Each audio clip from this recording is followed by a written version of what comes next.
Ephesians chapter 2. We will read this chapter alternatively మార్చి ఈ యొక్క అధ్యాయాన్ని అంతటిని చదువుకుందాం. రెండవ అధ్యాయము ఎఫెసీలకు రాసిన పత్రిక రెండవ అధ్యాయం.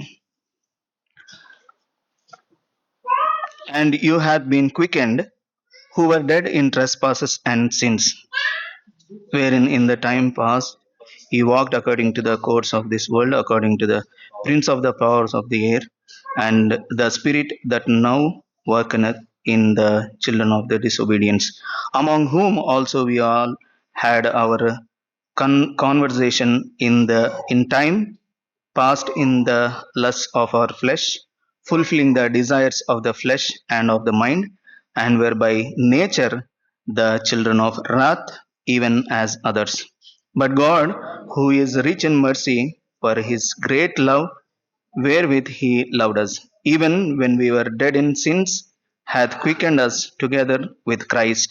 By grace ye are saved, and hath raised up together and made us sit together in the heavenly places in Christ Jesus, that in the ages to come he might shew the exceeding riches of his grace in his kindness toward us through Christ Jesus.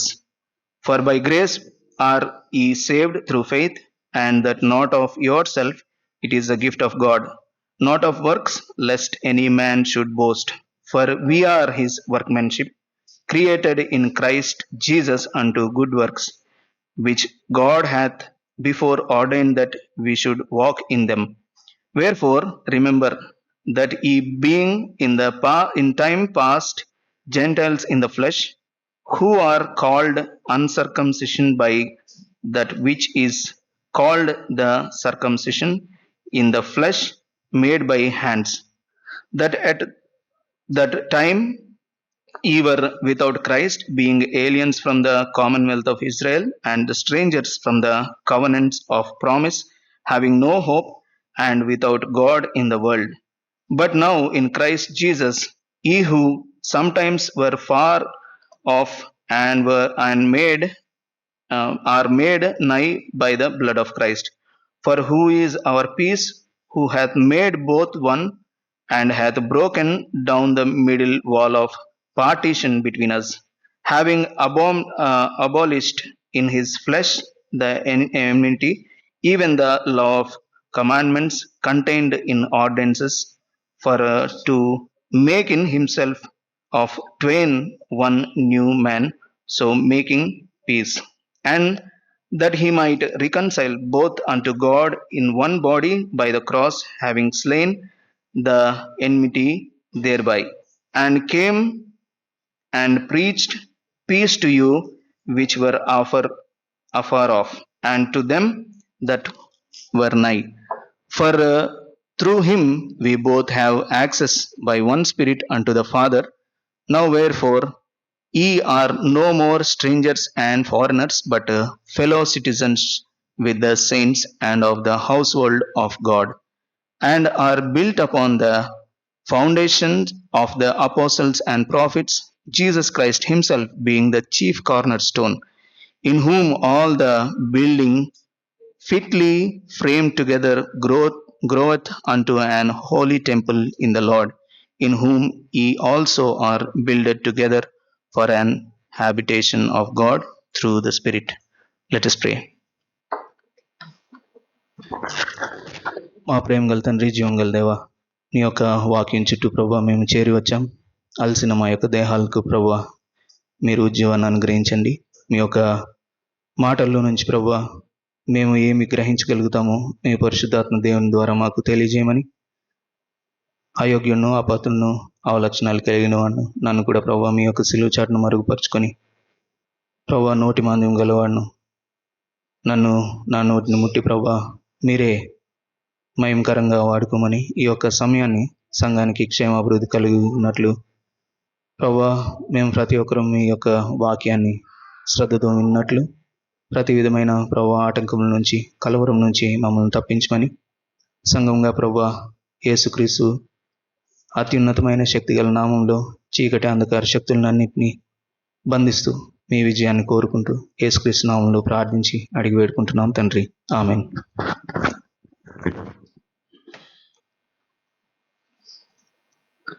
Last Bible study we have seen in first chapter, Ephesians first chapter, we have seen that first one, praise God for every spiritual blessings. దేవుణ్ణి ప్రతి ఆశీర్వాదం కొరకై ఆరాధించాలి అని. రెండవ second point we have seen, remember that God has a purpose for our life. Thirdly, rejoice in our redemption. Fourthly, trust God's perfect plan. Fifthly, live under the guidance of the Holy Spirit. Sixthly, pray for spiritual wisdom. And seventhly, worship the exalted Christ. We have seen that Christ, the supreme authority, reigns over all creation. మొట్టమొదటిగా ప్రభువుని స్తుతించడము, రెండవదిగా గుర్తుంచుకోవడము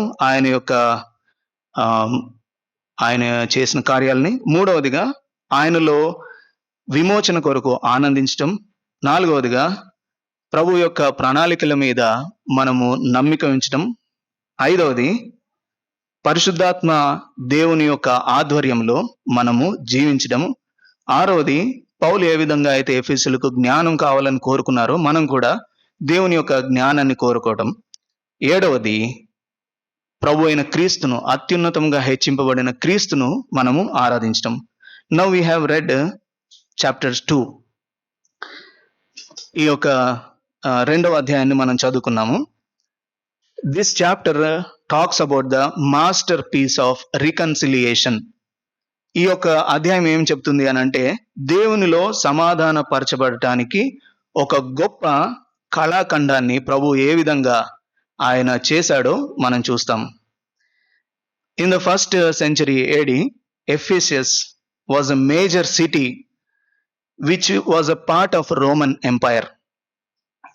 The city of Ephesus was developed and it was a very wealthy and dominated by the temple of Artemis. ఎఫెసీ పట్టణము చాలా ప్రఖ్యాతిగాంచింది. అదేవిధంగా అందులో అన్ని సంపదలు ఉన్నాయి. ముఖ్యంగా అర్తిమ దేవత గుడి అక్కడ ఉంది. అక్కడ ప్రజలందరూ ఆ యొక్క అర్తిమ దేవతను ఆ యొక్క స్తంభంగా ఉంటుంది, ఆ దేవతను ఆరాధిస్తారు. Temple of Artemis, there was a stone which is laid. People were used to worship that stone. Here the problem is the culture was deeply divided by socio economic classes, rich and poor. అక్కడ ఏం జరిగింది, సమస్య ఏంటి అని అంటే, ధనికులు పేదవాళ్ళు అనే ఒక పెద్ద వ్యత్యాసము ఆ యొక్క పట్టణంలో ఉంది. And also there was a big difference between Romans and also Jews. Romans and also slaves. అక్కడ ఇంకొక విషయం ఏం జరిగింది అని అంటే, ఆ పట్టణంలో రోమీయులు, అదేవిధంగా బానిసలు లేదనంటే వారిని బంధకాల్లో తెచ్చి అక్కడ అమ్మేవారు. వారికి వీరికి మధ్య ఎంతో వ్యత్యాసం ఉంది. Then Jews and Gentiles also separated by strong racial and cultural barriers. వారికి దేశపరమైన లేదనంటే వారు ఈ దేశానికి సంబంధించిన వారు, వేరే వాళ్ళు, ఇతర వాళ్ళు ఇక్కడికి చెందిన వారు కాదు అనే తారతమ్యము ఆ యొక్క ప్రదేశంలో బాగా ఉండింది. In first chapter Paul explained God's cosmic plan. మనము మొట్టమొదటి అధ్యాయం చదువుకున్నప్పుడు దేవుడు విశ్వ ప్రణాళిక కలిగి ఉన్నాడు అని పౌలు గారు మొదటి అధ్యాయంలో మనకు వివరించాడు. When we come to the second chapter, he shows how that plan lands on the ground. ఏ విధంగా ఈ యొక్క ప్రణాళిక ఏ విధంగా అది అవ్వడం లేదనంటే కార్యరూపము దాల్చింది అనేది ఈ రెండవ అధ్యాయంలో మనం ఇప్పుడు చదువుకున్నాము, ఆ అధ్యాయంలో ఉంది. Chapter 2 answers fundamental questions. First one, how does a broken human get right with God? మొట్టమొదటిగా ఈ యొక్క 2వ అధ్యాయము 2 ప్రశ్నలకు జవాబు చెప్తుంది. అదేంటి అని అంటే, ఏ విధంగా ఒక మానవుడు దేవునితోటి సమాధానపరచబడతాడు. మనం చూసుకున్నాము ముందు స్టడీస్ లో. దట్ ఈస్ వర్టికల్ రికన్సిలియేషన్, అంటే ఏటవాలు లేదనంటే దేవునికి పొడువుగా అంటే నిలువుగా ఉండే ఒక సమాధానపరచబడటం. Secondly, how do broken humans get right with each other. ఏ విధంగా మానవాళి ఒకరిని ఒకరికి సమాధానపరుచుకుంటుంది. అది వర్టికల్, మనం అది హారిజాంటల్ రికన్సిలియేషన్, అంటే అడ్డముగా లేదనంటే ఒకరినొకరు సమాంతరంగా మనము సమాధానపరచడం. ఇవి these two important questions have been answered in this chapter 2. ఈ యొక్క 2 ప్రాముఖ్యమైన ప్రశ్నలు ఈ యొక్క 2వ అధ్యాయంలో జవాబు ఇవ్వబడింది. మొట్టమొదటిగా మనం చూసినట్లయితే ఈ యొక్క 2వ అధ్యాయాన్ని 5 భాగాలుగా విభజిస్తే, firstly we will see that if we divide this chapter into 5 parts, first part, the spiritual death, that will start with the first words, ఆత్మీయమైన మరణము. And another word we can say anatomy of death, మరణము యొక్క పరిస్థితి లేదనంటే మరణము యొక్క స్థితి గతి ఎలా ఉంది అనేది మనం మొట్టమొదటిగా చూస్తాం. we will read that verse in you were dead in trespasses and sins. మీరు అపరాధముల చేత పాపముల చేత చచ్చి ఉన్నారు. ద డయాగ్నోసిస్, దానికి రోగ నిర్ధారణ ఏ విధంగా జరిగింది అని అంటే, how this diagnosis happened means we have been spiritually dead. మనము ఆత్మీయంగా చనిపోయాము. ఇదే రోగ నిర్ధారణ. This is diagnosis we have found in this chapter. Paul does not say humans apart from Christ are sick or broken or uninformed. పౌలు గారు ఈ విధంగా చెప్పట్లేదు, ఈ యొక్క మానవాళి రోగులుగా ఉన్నారు, లేదనంటే విచ్ఛిన్నమైపోయిన స్థితిలో ఉన్నారు, లేదనంటే వారికి ఎటువంటి సమాచారము అందలేదు అనే పద్ధతిలో లేరు. Paul directly says that you were dead in trespasses and sins. Paul గారు ఎంతో సూటిగా చెప్తున్నాడు, మీరు మీ అపరాధములలోను పాపములలోను చచ్చిన వారిగా ఉన్నారు. A dead man cannot bring himself or quicken himself to life again. There will be no pulse for the dead person. ఏ మనిషి అయినా చనిపోతే ఆ మనిషి తనంతట తానే బ్రతికించుకోలేడు. అతనికి పల్స్ లేదనంటే, పల్స్ అంటే ఏమంటారు తెలుగులో, నాడి ఉండదు, కొట్టుకోదు.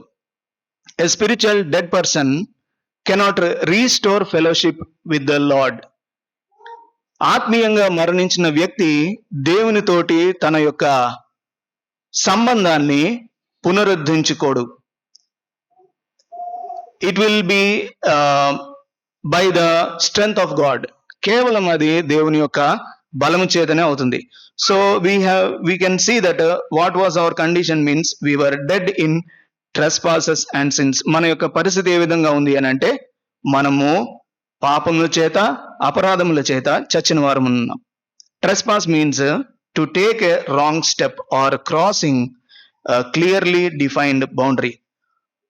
ట్రెస్పాస్ అంటే అపరాధము అని అంటే మనము తప్పుడు మార్గములో లేదనంటే ఒక విషయము మీరు ఇక్కడ ఉండొద్దు అని అంటే దాన్ని మనము అధిగమించి దాటి వెళ్ళడము లేదంటే ఆ పరిధిని దాటడం. సిన్, పాపం అంటే to miss the mark, following short of God's perfect standard. దేవుని యొక్క స్థాయి లేదంటే దేవుడు నిర్దేశించిన స్థాయి నుంచి పడిపోవడము పాపము. This is a difference between trespass and sin. So we are dead with trespasses and sins.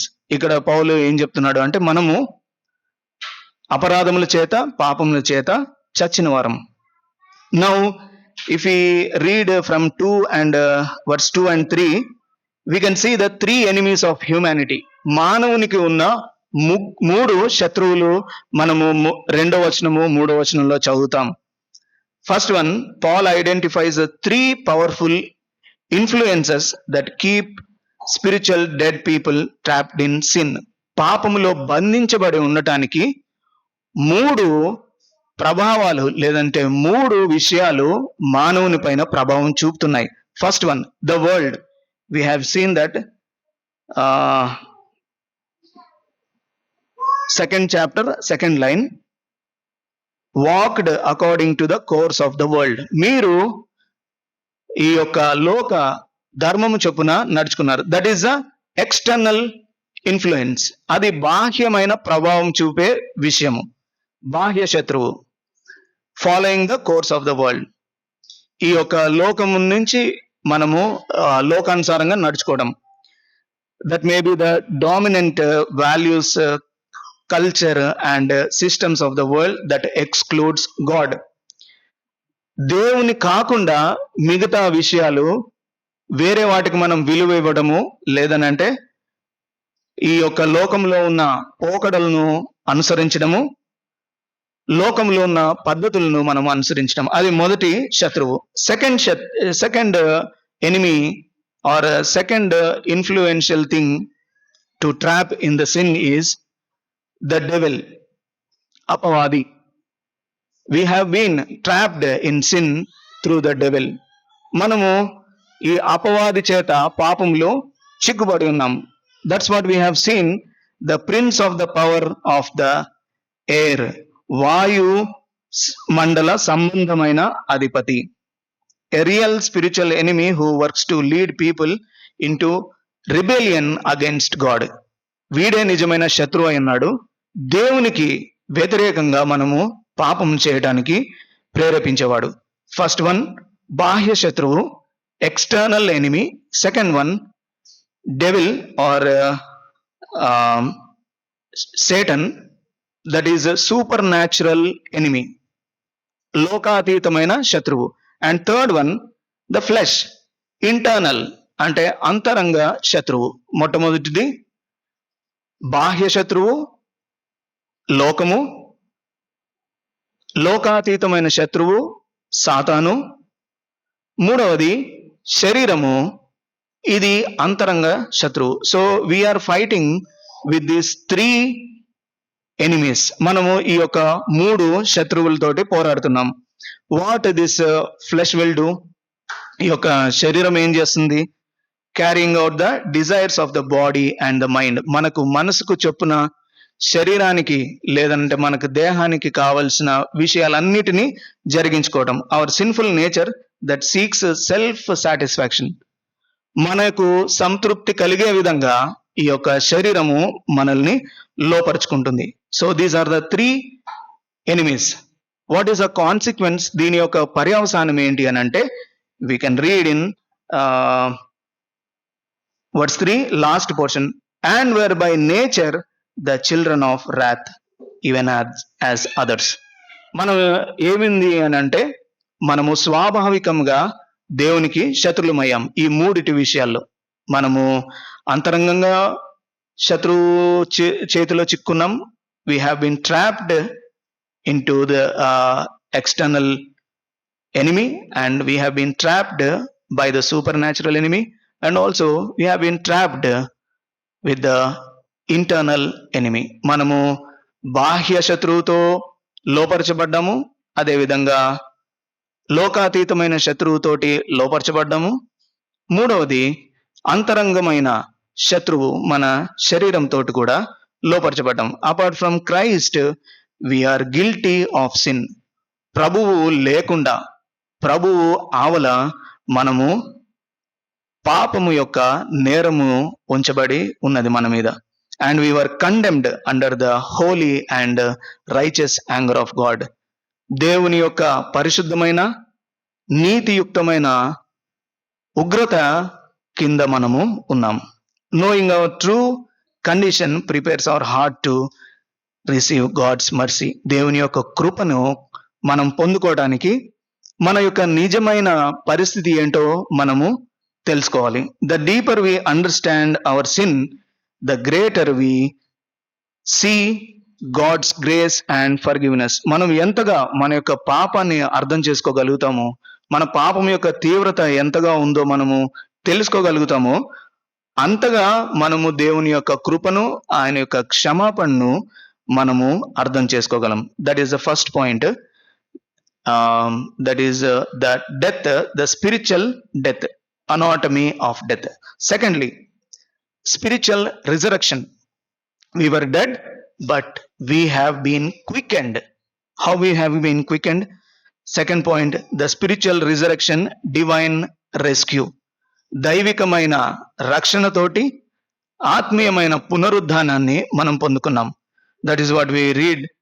But God, who is rich in mercy, for his great love wherewith he loved us. We can see the greatest two words in history in this same chapter. మనము చరిత్రలో ఎంతో గొప్ప మాటలు, రెండు పదాలను మనం చూస్తాము. ఆ రెండు గొప్ప మాటలు ఏంటి అని అంటే, in English but God, in Telugu అయినను దేవుడు. The story did not end at verse 3. If it is end like that, it would be a tragedy. ఈ యొక్క 3వ వచనంలో ఈ కథ పూర్తి అవ్వలేదు. ఒకవేళ ఆ విధంగా పూర్తయి ఉంటే అది ఎంతో ప్రమాదకరంగా, నాశనకరంగా ఉండేది. Because we were dead in trespasses and sins, and we were under the wrath of God, and we have been called as children of wrath. Verse 4 brings a change. మనము దేవుని యొక్క ఉగ్రత కింద ఉన్నాము, అదేవిధంగా మనము ఉగ్రత పిల్లలంగా ఉన్నాము. కానీ 4వ వచనంలోకి వచ్చేటప్పటికి పూర్తిగా మార్పు చెందుతుంది. The rescue begins with God, not with us. We have to be very careful here. మనల్ని రక్షించేది కేవలము దేవుని వద్ద నుండే, కానీ మనల్ని మనము రక్షించుకోలేము. ఇది చాలా ప్రాముఖ్యమైన విషయం. God's character, he is rich in mercy. Mercy is God not giving us what we deserve. We deserve wrath, but God not giving us the wrath. మనము ఉగ్రతకు పాత్రులమై ఉన్నాము, కానీ దేవుడు మన మీద ఉగ్రతను చూపించట్లేదు. కానీ మనం చూసాము, దేవుడు ఏం చూపిస్తున్నాడండి? కనికరాన్ని, కృపను చూపిస్తున్నాడు. రిచ్ ఇన్ మర్సీ, తెలుగులో ఏముంది? కరుణ సంపన్నుడై. రిచ్, సంపన్నము, ఆస్తి లేదన్నట్టు సంపద. God is rich in mercy. కరుణ సంపన్నుడైన దేవుడు మనల్ని ఈ యొక్క ఉగ్రత నుండి తొలగించాడు, లేదంటే ఉగ్రత నుండి మనల్ని రక్షించాడు. God's great love, we have seen that. God's great love, his love, it is not nominal love, it is agape love. That means unconditional love that chooses to save us even when we were lost in sins. దేవుని యొక్క agape ప్రేమ ఇది సామాన్యమైన ప్రేమ కాదు. ఈ యొక్క ప్రేమ ద్వారా మనల్ని షరతులు లేకుండా దేవుడు ప్రేమించి, నశించిన పాపములో నశించిపోతున్నా కూడా మనల్ని విడిపించాడు. And God has given threefold resurrection. Normally what we see about resurrection, when we die, one day God will come, then we will rise from the dead state. But God has given 3 resurrections. మనం మామూలుగా ఏం చెప్తాము అని అంటే, పునరుద్ధానం గురించి, మనం చనిపోయిన తర్వాత ప్రభు రాకడలో మనం తిరిగి లేపబడతాము, పునరుద్ధానం అవుతామని. కానీ ప్రభువు మనల్ని 3 అంతల పునరుద్ధానాన్ని కలుగజేశాడు. మనము రక్షించబడినప్పుడే, when we were saved, that time only God has given threefold resurrection. That's why Paul add a prefix with, క్రీస్తుతో, with Christ, క్రీస్తుతో మనము లేపబడిన వారం. Even when we were dead in sins, hath quickened us together with Christ. By grace ye are saved. What happens to Jesus physically happen to the believer spiritually. ఏదైతే క్రీస్తుకు భౌతికంగా కలిగిందో విశ్వాసికి ఆత్మీయంగా జరిగింది. అదేంటి అనంటే he made us alive together with Christ. క్రీస్తుతో కూడా మనలను బ్రతికించను. This is the first resurrection. ఇది మొట్టమొదటి పునరుద్ధానము. Secondly, he raised up with him. ఆయనతో పాటు మనల్ని లేపాడు. We were no longer bound by the grave of our old life. మన యొక్క పూర్వపు జీవిత సమాధిలో ఇంకా మనము ఉంచబడిన వారము కాదు. ఎందుకు అనంటే we have been raised with Christ. ఇది రెండవ పునరుద్ధానం. మొట్టమొదటిది he made us alive together with Christ. He raised up with him. Thirdly, మూడవ పునరుద్ధానం ఏంటి అనంటే third resurrection, he seated us with him in the heavenly places. ఆయన పరలోకపు స్థలముల్లో మనల్ని కూర్చుండబెట్టాడు. This is a legal authority and security. ఇది మనకు చట్టపరంగా లేదనంటే దేవుడు మనకు న్యాయపరంగా అనుగ్రహించిన అధికారము లేదనంటే భద్రత. In the ancient world to SIT means the work was finished. we are spiritually seated in victory right now. ఎవరైనా కానీ ఒక అధికార పీఠం మీద కూర్చున్నారు అని అంటే వారి యొక్క పని సమాప్తమైంది. అలాగే మనం కూడా ప్రభు అనుగ్రహించిన రక్షణ పొందుకున్నాము. ఇప్పుడు మనము ప్రస్తుతము దేవుడిచ్చిన వాగ్దానంతో ఆయన తనతోటి మనల్ని పరలోక రాజ్యంలో కూర్చుండబెట్టాడు. ఇవి మూడు పునరుద్ధానాలు. This is regards to the threefold resurrection. We will read one verse from Colossians 2 chapter 13. Colossians 2 chapter 13. Anyone can read. మరియు అపరాధముల వలన చేయగమని పిల్లటిగా ఉచితవలను విరుద్ధంగా దేవుడు రాజ్యముపై ఆజ్ఞల వల్ల పరమేశ్వరుడు మన విరోధముగా ఉన్న పాపకు దేవునితో పిలువబడి దాని మీద చేయాలని మన పాపం లేకుండా దాన్ని ఎత్తివేసి మన అపరాధాలన్నింటినీ క్షమించి ఆయనతో కూడా ఇప్పుడు దేవుడు చేశారు. ఆయన ప్రధానులను అధికారులను ఉల్లాసంగా చేసి సిలువ చేత దేవస్థానంతో వారిని పట్టి బహాటంగా వెలుగును కనపరిచింది. See how beautifully it is written. And you being dead in your sins and the circumcision of your flesh hath he quickened together with him, having forgiven you all trespasses. This is a second point. We have seen that the spiritual resurrection. Thirdly, we will move to the third point, the working of God's grace. దేవుని యొక్క కృపా కార్యము. We will read that verse. For by grace, which verse? Verse 8 we will read. We'll read it all together loudly and clearly. For by grace are ye saved through faith, and that not of yourself, it is a gift of God. The equation of salvation we have seen in verse 8 and 9. రక్షణ యొక్క సమీకరణ లేదంటే సూత్రము మనము 8-9 వచనాల్లో చూసాం. Grace, unmerited favour. కృప అంటే అర్హత లేని దానికి అర్హముగా ఎంచడం. Getting what you don't deserve. నీకు ఏదైతే పొందుకోకూడదో లేదంటే నువ్వు దేనికి అర్హత లేనివాడో దాన్ని ఇవ్వడం అనేదే కృప. Through faith. ఇది ఏ విధంగా వచ్చింది? కృప చేత. Faith is the instrument, not the cause. కృప అనేది కేవలం ఒక సాధనమే కానీ అది కారణం కాదు. మన రక్షణ కారణం ఎవరు? కృపా దేవుడా? Can anybody say that what is the cause of our salvation? Is it God or grace? Who said grace? No. God. The God is the cause of our salvation. And here another thing, the faith. Faith is the instrument. It is not a cause. ఈ విశ్వాసం అనేది కూడా ఒక సాధనము, అది కూడా కారణం కాదు. కేవలము దేవుడే మన రక్షణకు ఆధారం.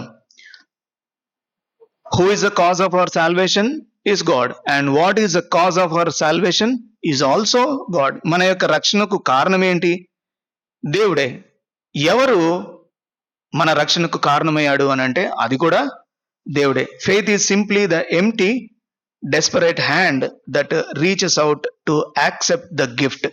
ఒక బహుమానాన్ని పొందుకోవడానికి నిస్సహాయమైన ఒక చెయ్యి కేవలం వెళ్ళి, ఖాళీ చెయ్యి వెళ్ళి కేవలము అందుకోవడమే విశ్వాసం. Not our own doing, it is the gift of God. మన యొక్క సొంత క్రియలు కాదు కానీ అది కేవలము దేవుని యొక్క బహుమానమే. Even the ability to believe is sustained by God's grace. దేవునిలో మనం విశ్వాసం ఉంచడం కూడా దేవుని యొక్క కృపయే. That's why in one place it has written, increase our faith Lord. ప్రభువా మా యొక్క విశ్వాసాన్ని పెంపొందించు. Generate faith Lord. ప్రభువా మా యొక్క విశ్వాసాన్ని ఉద్భవింపజేయి, లేదంటే పుట్టించు. No boasting. ఎటువంటి బోస్టింగ్ అంటే అతిశయం లేదు. ఎందుకనంటే it is not happened because of our own ability. మనము దీని మీద అతిశయించడానికి వీల్లేదు. ఎందుకనంటే ఇది మన యొక్క సామర్థ్యం చేత కలిగినది కాదు. If we could contribute even 1% of our salvation, heaven would be filled with self congratulation. ఒకవేళ మన యొక్క రక్షణలో ఒక పర్సెంట్ అయినా మన ప్రోద్బలము లేదంటే మన యొక్క కారణం ఏదైనా ఉంది అని అంటే పరలోకం వెళ్ళినప్పుడు అందరూ తమకు తామే కంగ్రాచులేట్ లేదంటే అభినందనలు తెలియజేసుకోవాలి. That's why nobody has to boast about their salvation. ఎవరు కూడా వారి యొక్క రక్షణ గురించి అతిశయించాల్సిన అవసరం లేదు. The gospel completely levels human pride. మానవునికున్న అతిశయాన్ని లేదంటే గర్వాన్ని సువార్త సమాధి చేస్తుంది, లేదనంటే సువార్త అది పూర్తిగా తగ్గిస్తుంది. Not of works lest any man should boast. ఏ మనుషుడు కూడా అతిశయించవద్దు. ఎందుకు అనంటే ఇది క్రియల వలన కలిగినది కాదు. రెండవది ఈ యొక్క వర్కింగ్ ఆఫ్ గాడ్స్ గ్రేస్ లో second point is saved for works not by works. క్రియల కొరకు రక్షణ. That means we have been saved to do good works. మనం మంచి క్రియలను చేయటానికి రక్షించబడ్డాం, కానీ మన మంచి క్రియల వలన రక్షించబడలేదు. We have not saved by the works. క్రియల ద్వారా కాదు. God's masterpiece we can see we are his workmanship. In verse 10 we can see we are his workmanship created in Christ Jesus అంటూ good works. Anyone can read that words loudly. మరియు వాటి యందు మనము నడుచుకొనవలెనని దేవుడు ముందుగా సిద్ధపరచుకొని చేయుటకై మనము క్రీస్తు యేసునందు సృష్టింపబడిన వారమై ఆయన చేసిన పని అయి ఉన్నాము. So you are God's art piece. We are God's art piece, recreated in Christ. నీవు దేవుని చేత రూపించబడిన ఒక కళాఖండం. నేను దేవుని చేత రూపించబడిన ఒక కళాఖండం. మనము క్రీస్తులో నిర్మించబడ్డాం. We are not saved by good works, but we are absolutely saved for doing good works. మనము మంచి పనుల చేత రక్షించబడలేదు, మంచి పనులు చేయడానికి మనము రక్షించబడినాం. Good works are not the basis of our salvation. మన యొక్క రక్షణకు మంచి పనులు ఆధారం కాదు. They are the evidence of genuine faith. మనకు నిజంగా విశ్వాసం ఉంది అని అంటే మన క్రియలే అవి బయట తెలియజేస్తాయి. This is why scripture teaches that faith without works is dead. క్రియలు లేని విశ్వాసము మృతమైనది అని బైబిల్ గ్రంథంలో మనం చూస్తాం. A living faith produces transformed life. క్రియాశీలకమైన విశ్వాసము మార్పు చెందే యొక్క జీవితాన్ని ప్రతిబింబిస్తుంది. We need to examine our self to see whether our faith is genuine. మన యొక్క విశ్వాసము అది నిజమైనదా కాదా అనేది మనము పరీక్షించుకోవాలి. దెర్ ఈజ్ వన్ సేయింగ్, ఎక్కడ వేసిన గొంగడి అక్కడే. Meaning there is no change or progress in our faith. The same old sinful nature continues. Unchanged habits contain constant criticism on others and pride and boasting. నిజమైన విశ్వాసానికి నిరూపణ లేని విషయం ఏంటి అని అంటే, మన యొక్క నిజమైన విశ్వాసం లేదు అనటానికి మనం పురోగతి చెందం. మన యొక్క స్వభావం ఆ విధంగానే ఉంటుంది. ఎక్కడేసిన గొంగడి అక్కడే, ఎటువంటి మార్పు ఉండదు. మన అలవాట్లలో మార్పు ఉండదు. ప్రతిసారి ఏదో ఒక విమర్శ, ఇతరులని విమర్శించడం, మనకున్న అహంకారం లేదంటే గర్వము లేదనంటే అతిశయం. Some they say I did this, I accomplished this. కొంతమంది ఏమంటారంటే నేను ఇది చేశాను, నేను ఇది సాధించాను, ఎవ్రీథింగ్ హ్యాపెండ్ బికాస్ ఆఫ్ మీ. అన్నీ కూడా నా వల్లే జరిగాయి. But beloved, God does not reward pride. ప్రియమైన వారలారా, దేవుడు అతిశయించే వారికి ఆయన బహుమానము ఇవ్వడు, లేదంటే ఆయన మెచ్చుకోడు. Scripture teaches that God resist proud children, very good, but gives grace to the humble. James 4:6 or 1 Peter 5:5 we can see that. దేవుడు గర్విష్ఠులను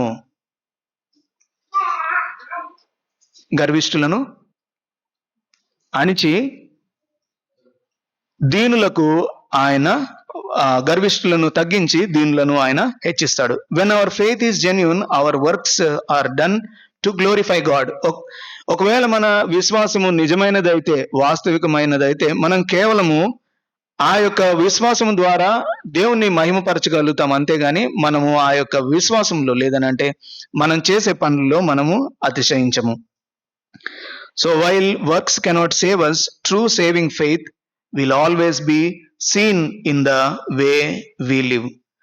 ఈ యొక్క క్రియలు మనల్ని రక్షించవు, కానీ మనము జీవించే జీవితమే నిజమైన విశ్వాసాన్ని మనం కలిగి ఉన్నామా లేదా అని చూపిస్తుంది. James 2:20. Anyone can read? James 2 and verse 20. But when thou knowest, O vain man, that faith without works is dead. See, oh vain man, that faith without works is dead.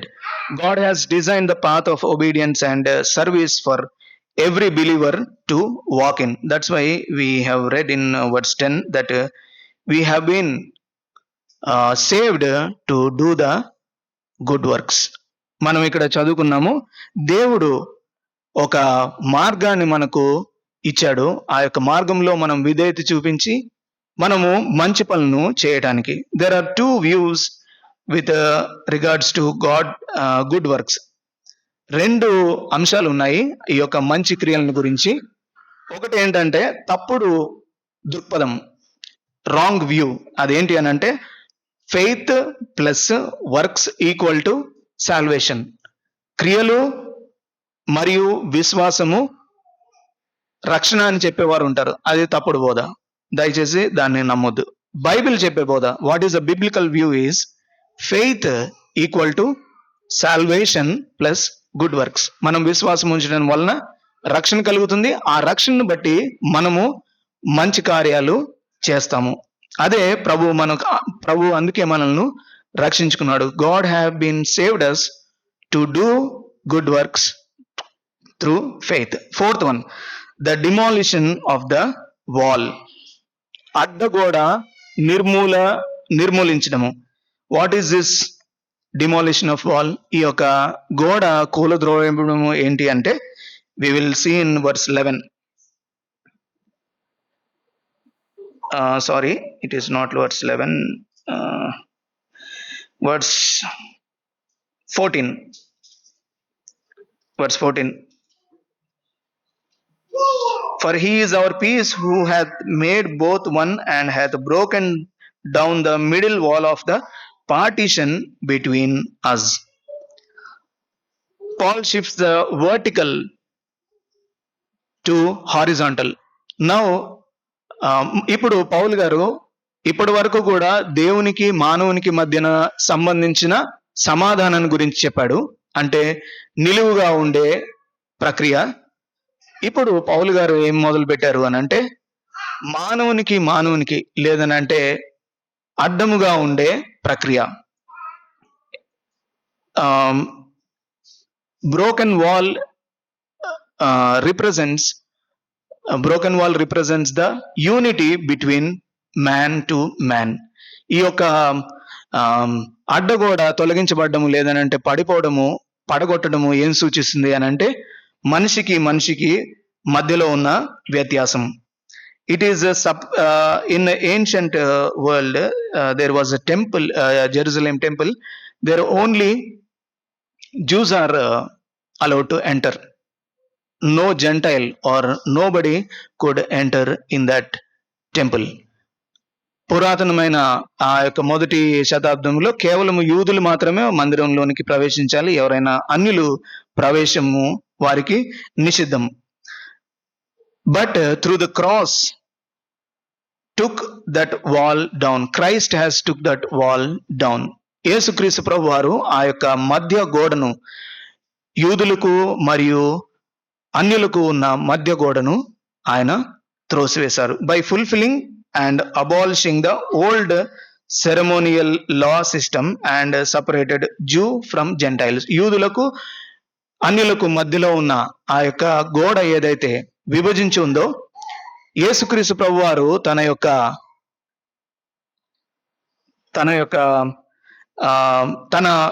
ఈ యొక్క ధర్మశాస్త్రాన్ని అంతటిని నెరవేర్చడం ద్వారా ఆ యొక్క అడ్డుగోడను తొలగించాడు. Now we can see that verse 15, having abolished in his flesh the enmity, even the law of commandments contained in ordinances, for to make in himself of twain one new man, so making peace. Now what he did, he made a new humanity. Lord has made new humanity. నూతన మానవత్వాన్ని ప్రభువు ఏర్పరిచాడు. For make in himself of twain one new man, so making peace. Jesus did not just make Gentiles into Jews or Jews into Gentiles. యేసుక్రీస్తు ప్రభు వారు యూదులను అన్యులను యూదులుగా చేయలేదు. He created new man in one place of two people.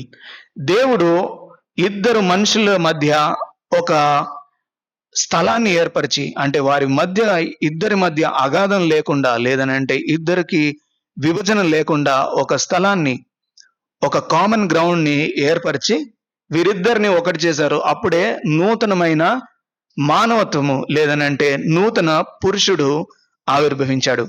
The Greek word of new meaning entirely fresh in equality. ఈ గ్రీకులో ఉన్న నూతనమైన పదానికి చాలా మంచి అర్థం ఉంది. ఏంటి అని అంటే ఒక తాజా లేదనంటే నాణ్యంగా ఎంతో తాజాగా ఉన్న వ్యక్తిత్వము. A brand new species of humanity, that is the church. ఒక నూతనమైన మానవాళి, అది సంఘము. We can see in Galatians chapter 2 and verse 28. గలతీయులకు రాసిన పత్రిక 3వ అధ్యాయం 28వ వచనం. There is neither Jew or Greek, there is neither bond or free, there is neither male or female, for ye are all one in Christ Jesus. This is a new humanity. And fifthly, final point, the new living temple. In verse 19 and 22, we can see that we are the new living temple. మనము నూతన సజీవ ఆలయమై అయ్యాము. in verse 22, 21 and 22. Anyone read verse 21 and 22? Ephesians 2, 21, 22. Whom all the building fitly framed together growth unto an holy temple Hmm. in the Lord, in whom ye also are builded together for an habitation of God through the Spirit. Verse 20. Verse 20. And are built upon the foundation of the apostles and the prophets. Jesus Christ is the chief cornerstone. See, here we can see the change of spiritual status. ఆత్మీయ స్థితిలో పూర్తి మార్పును మనం చూస్తాము. Paul uses these metaphors to show the gentiles new identity. అన్యులకు ఒక నూతనమైన గుర్తింపును చూపించడానికి పౌలు గారు ఉపమానాలంకారంలో ఈ విషయాలను రాశాడు. మొదటిది, no more strangers and foreigners. తెలుగులో చెప్పండి. మనము no more strangers and foreigners verse 19. మనము ఇక మీదట పరజనులను పరదేశులను ఉండక, no longer we are refugees or outsiders. మనము వెలివేయబడిన వారము లేదనంటే మనము నిరాశ్రయులము కాదు. అది మొదటిది. సెకండ్లీ, రెండవది, fellow citizens with the saints. That means equal rights in the Kingdom of God. మనము పరిశుద్ధులతో ఏక పట్టణస్థులము లేదనంటే ఒకే పౌరసత్వము కలిగిన వారము. And thirdly, members of the house hold of God. దేవుని ఇంటి వారమై ఉన్నాము. సో ఈ మూడు మనకు దేవుని యొక్క సజీవమైన సంఘములో అనుగ్రహించబడిన దీవెనలు. These are 3 blessings we have been received in the new living temple, that is the church. The new living temple's architecture we can see in verse 20 and 22. We already read that one. మనము సజీవమైన ఆలయ నిర్మాణ ఆకృతిని మనం చూసినట్లయితే ఏ విధంగా ఉందంటే, first one, foundation. మొట్టమొదటిది పునాది. The teachings of apostles and prophets, that is the new testament scriptures. అపోసలులు అదేవిధంగా ప్రవక్తల యొక్క బోధన మనం చూసాం కదా. 19వ వచనంలో తెలుగులో ఉంటుంది, క్షమించండి, 20వ వచనంలో ఏ అపోసలులను ప్రవక్తలను వేసిన పునాది మీద కట్టబడి ఉన్నారు. Secondly, the chief corner stone. Chief corner stone ఏంటి అని అంటే ముఖ్యమైన మూలరాయి. ముఖ్యమైన మూలరాయి ఎవరు? Who is the chief corner stone? Jesus Christ. Every living stone, that means every believer is set up on this corner stone. ఈ యొక్క మూలరాయి మీదే ప్రతి ఒక్క విశ్వాసి, ప్రతి ఒక్క రక్షించబడిన వ్యక్తి కూడా కట్టబడుతున్నాడు. అండ్ ద లివింగ్ టెంపుల్, మనము సజీవమైన సంఘంగా ఉన్నాము. Unlike the dead stone temple of Artemis in Ephesus or the temple in Jerusalem, God's new temple is made of people. అర్తిమయ దేవాలయంలో, అదేవిధంగా యెరూషలేము దేవాలయములో కాకుండా మనము ఒక నూతనమైన సంఘముగా లేదంటే నూతనమైన మందిరముగా నిర్మించబడ్డాం.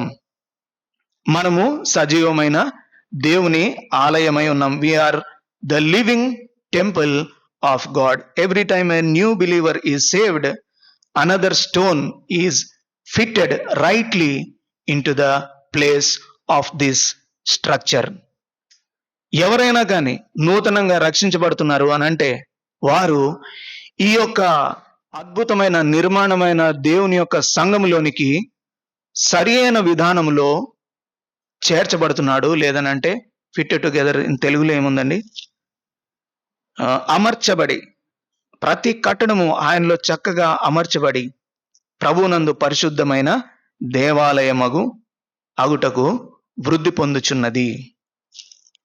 So who is foundation of this structure? ఎవరు ఈ యొక్క పునాది నిర్మాణకులు? అపోస్తలులు, ప్రవక్తలు. ఎవరు ఈ నిర్మాణానికి మూలరాయి? యేసుక్రీస్తు ప్రభువారు. ఎవరు ఈ సంఘంలో సజీవమైన రాళ్లుగా ఉన్నారు? ఎవరైతే ప్రభువులో చేర్చబడుతున్నారో, సంఘంలో చేర్చబడుతున్నారు, ప్రభువుని సొంత రక్షకునిగా అంగీకరిస్తున్నారు, వీరందరూ కూడా సంఘములో చక్కగా అమర్చబడిన వారై ఉన్నారు. This is a beautiful structure of the body of Lord Jesus Christ. So firstly we have seen, మొట్టమొదటిగా మనం చూసాము the spiritual death, anatomy of death. You were dead in trespasses and sins. మీరు మీ యొక్క అపరాధముల చేత, పాపముల చేత చచ్చిన వారిగా ఉన్నారు. అది మన యొక్క ఆత్మీయ మరణ స్థితి. రెండవది the spiritual resurrection, divine rescue, దైవికమైన రక్షణ, ఆత్మీయమైన పునరుద్ధానం. We have seen that threefold resurrection. First one, he made us alive with Christ, he raised up with him, he seated us with him in the heavenly places. మొట్టమొదటిగా ఆయన క్రీస్తుతో కూడా మనల్ని బ్రతికించను, ఆయన క్రీస్తుతో కూడా మనల్ని లేపెను. మూడవ పునరుద్ధానం సూచన ఏంటి అని అంటే, పరలోక స్థలంలో మనము ఆయనతో కూడా కూర్చుంట పెట్టబడి ఉన్నాం. మూడవ అంశంలో మనం చూసాం, third point, we have seen that the working of God's grace. For by grace ye are saved through faith, and that not of yourself, it is a gift of God, not of works, lest any man should boast.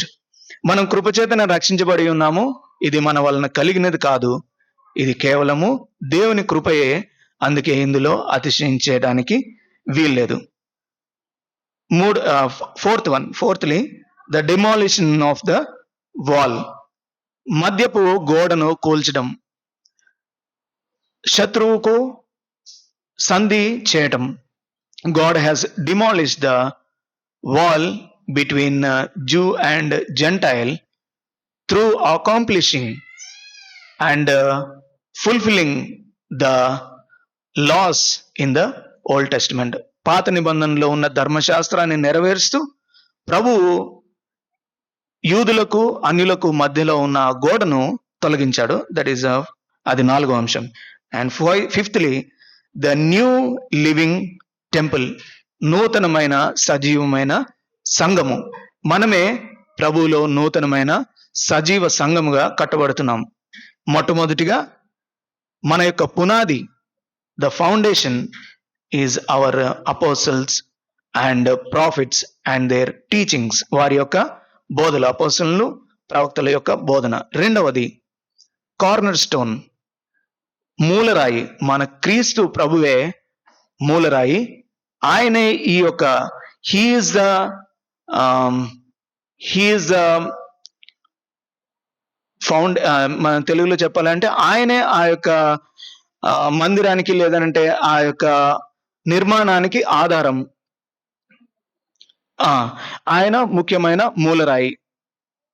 And thirdly we have seen that we are the living temple. మనము సరి అయిన పద్ధతిలో అమర్చబడిన నూతనమైన దేవుని యొక్క ఆలయంగా ఉన్నాం. For individuals, if you are in Christ, your identity is not defined by your past డెడ్నెస్.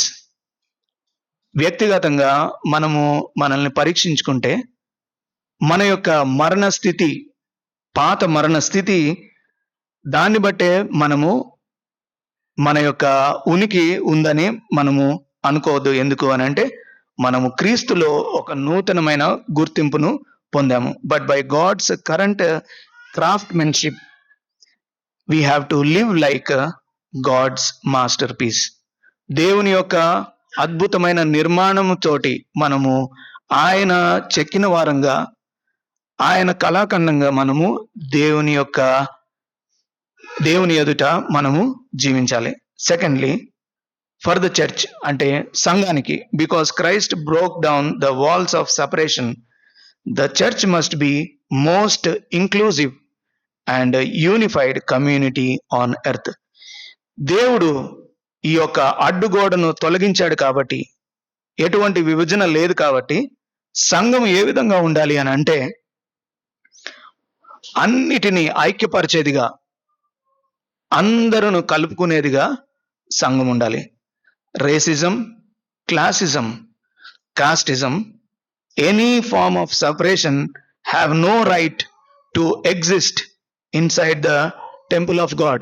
This is very serious warning from the word of God. ఇది చాలా ప్రమాదకరమైన హెచ్చరిక దేవుని యొక్క వాక్యంలో నుంచి. మన యొక్క స్థితిగతులను, మన యొక్క స్థాయిని, లేదనంటే నేను పలానా ప్రాంతానికి చెందిన వాడిని, నేను ఉన్నతమైన కులంలో లేదనంటే ఉన్నతమైన స్థాయిలో ఉన్నాను అనే యొక్క ఏదన్నా విభజన దేవుని యొక్క సజీవ సంఘములో వేర్పాటువాదాన్ని తీసుకుని రాకూడదు. కాబట్టి మనము దేవుని యొక్క వాక్య భాగంలో 2వ అధ్యాయం ఎఫెసీలో ఈ యొక్క 5 పాఠాలను నేర్చుకున్నాం. ఆ విధంగా ఉండటానికి ప్రభువు మనకు సహాయం చేయను గాక. We have been seen 5 points from the chapter 2 and we will walk worthy under the leadership and lordship of our Lord Jesus Christ. May God bless this word.